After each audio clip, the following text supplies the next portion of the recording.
The first thing was the smell. It wafted out of the trailer as soon as the door was raised. Bleach and scented cleaner heavily doused the inner walls, and Mitchell began moderately coughing as he locked the trailer into the dock. Due to the watering of his eyes and the desperate need to step away, he walked over to Rodney's office and asked for a filtered mask.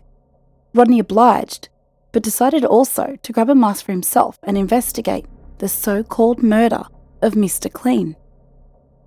The two men headed to door 3, Mitchell briefly splitting off to get his lift and bringing it to the trailer entrance. The light from the forklift extended its reach and utterly faltered.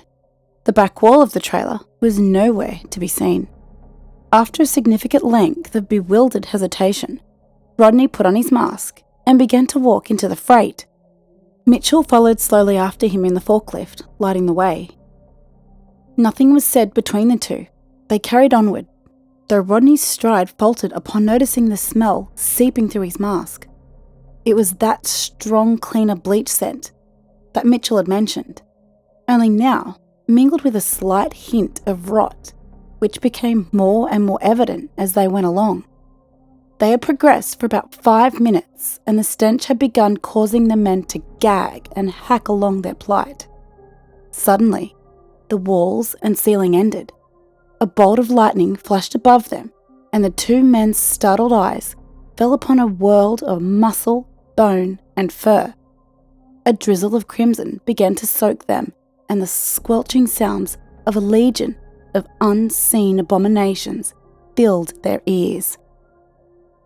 Rodney turned to his co-worker, eyes alight with frantic urgency, his words barely audible but fully understood as he climbed up through the front of the forklift. Mitchell's foot began a panicked action of reverse before his eyes could find a logical path, and the forklift began to back down a steep incline. He shifted forward and violently turned the wheel to his right. The headlights revealed the endless sources of the engulfing noise. Gigantic maggots vehemently devoured the remnants of the finger whose nail they drove upon.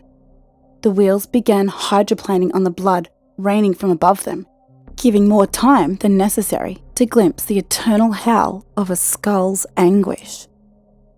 When the wheels caught, a loud screech echoed into the void. The maggots became aware of their presence, along with the fly that landed against the side of the forklift, nearly tilting it over. Rodney thrashed against their assailant until the walls of the trailer struck the insect and crushed it into a mangled mess of bile. Mitchell never let up from his speed. He'd keep going till the stench had dissipated, till the sounds of the feast were out of his ears, till he could see the light, the precious light of a lucky Monday.